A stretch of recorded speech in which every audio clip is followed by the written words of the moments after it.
रात का सन्नाटा था। शहर सो चुका था। सड़कें खाली थी। सिर्फ इक्का दुक्का गाड़ी गुजर रही थी। रात का अंधेरा घना था। ठंडी हवाएं उसके चेहरे से टकरा रही थी। वो अपनी बाइक पर घर के लिए निकला था। कुछ ही दिन पहले उसे नौकरी मिल गई थी। कभी दिन की शिफ्ट तो कभी रात की। रात की शिफ्ट करके वो रात के गहरे अंधेरे में घर के लिए निकला था। लेकिन आज वो बहुत थक चुका था। ऑफिस से बाहर निकला तो तब रात के 1 बज चुके थे। दफ्तर से बाहर निकलते ही रात के सन्नाटे ने उसे घेर लिया। सड़कों पर पूरा सन्नाटा था।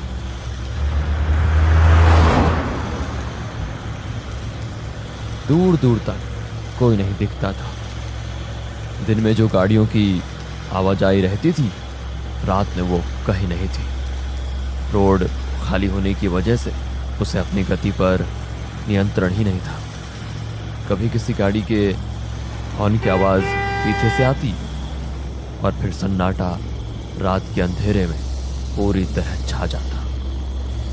कुछ देर के बाद निखिल ने मेन हाईवे छोड़कर कच्चा रास्ता पकड़ लिया। ये रास्ता और भी सुनसान था।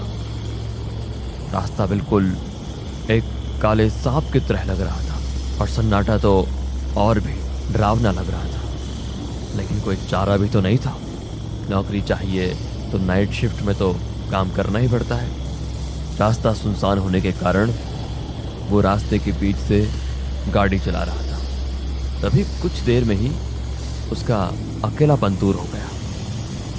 उसे पीछे से आती हुई गाड़ी का हॉर्न सुनाई दिया। उसने उस गाड़ी को साइड दे दी। इसी बीच एक कपल बाइक पर उसे ओवरटेक करके चला गया। शायद वो पति पत्नी थे। लेकिन एक बात निखिल के ध्यान में आई कि पीछे बैठी औरत ने साड़ी पहनी थी और उसका पल्लू पीछे वाले पहिए के बिल्कुल नजदीक आ गया था।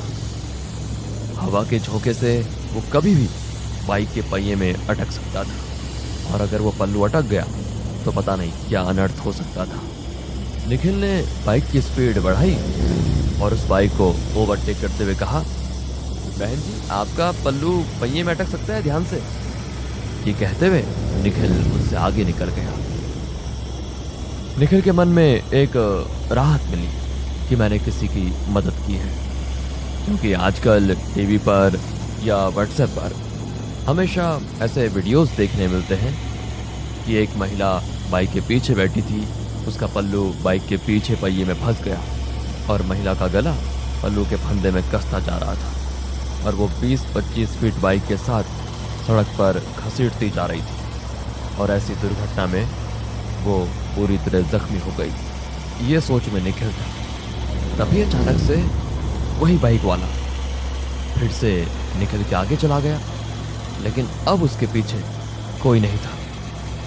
निखिल परेशान हो गया और सोचने लगा शायद उसने अपनी पत्नी को कहीं छोड़ा होगा। लेकिन हाईवे पर तो कहीं बाहर जाने का रास्ता ही नहीं था।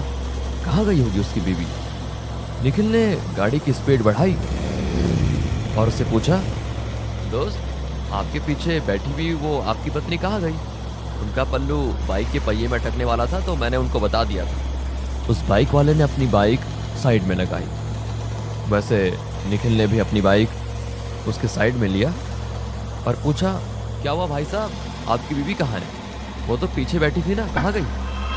तब उस बाइक वाले के मन में डर की सनसनाहट पैदा हुई और उसका पूरा शरीर डर के मारे कांपने लगा।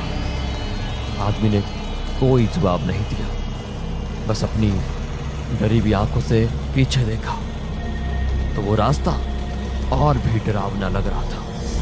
तभी निखिल ने कहा, क्या हुआ, आप इतना क्यों डर रहे हैं? उस आदमी ने थरथराती धीमी आवाज में कहा, मेरी बाइक पर आपने किसे देखा? निखिल ने हैरान होकर पूछा, मतलब आप उसे नहीं पहचानते? रात की ठंडी हवा में वो पसीने से लथपथ था। उसकी सांसें तेजी से चल रही थी और उसका दिल धड़क रहा था, बहुत तेज। डर के मारे उसके हाथ पांव कांप रहे थे। लड़खड़ाती आवाज में उसने कहा, मैं तो जॉब से घर जा रहा था अकेले, मैंने किसी को लिफ्ट नहीं दी थी। और उसकी बातें सुन निखिल के रोंगटे खड़े हो गए। अब दोनों ने एक दूसरे को देखा और एक साथ पीछे देखा तो उन्हें रात की गहराई में एक धुंधली सी परछाई दिखी जो उन्हें घूरे जा रही थी। वो देखते ही दोनों की आंखें खौफ से फटी की फटी रह गई। उन दोनों की धड़कनें बेकाबू हो गई थी। तभी सामने से एक गाड़ी जोर से हॉर्न बजाते हुए उनके पास से गुजरी, जैसे उन दोनों को निगलने के लिए आई हो। वो बाल बाल बच गए। दोनों ने फटाफट बाइक स्टार्ट की और तेज रफ्तार से अपने अपने घर की ओर बढ़ने लगे। निखिल घर पहुंचा तो रात के 2 बजे थे। वो अपने बिस्तर पर लेटा, लेकिन उसे नींद नहीं आ रही थी। अपने पूरे करियर में उसने ये चीज पहली बार देखी थी। रह रहकर उसके मन में एक ही ख्याल आ रहा था, क्या मैंने जो देखा वो सच था? कितनी बार उसी रास्ते से गुजरा था, लेकिन आज तक इस जैसा खौफनाक अनुभव कभी नहीं हुआ था। बाइक पे बैठी हुई वो औरत, उसकी लाल साड़ी, कैसे मुमकिन है? लेकिन ये अनुभव एकदम असली था। उसे तो अब अपने खिड़की के पर्दे भी उस लाल साड़ी वाली औरत के पल्लू जैसे दिख रहे थे।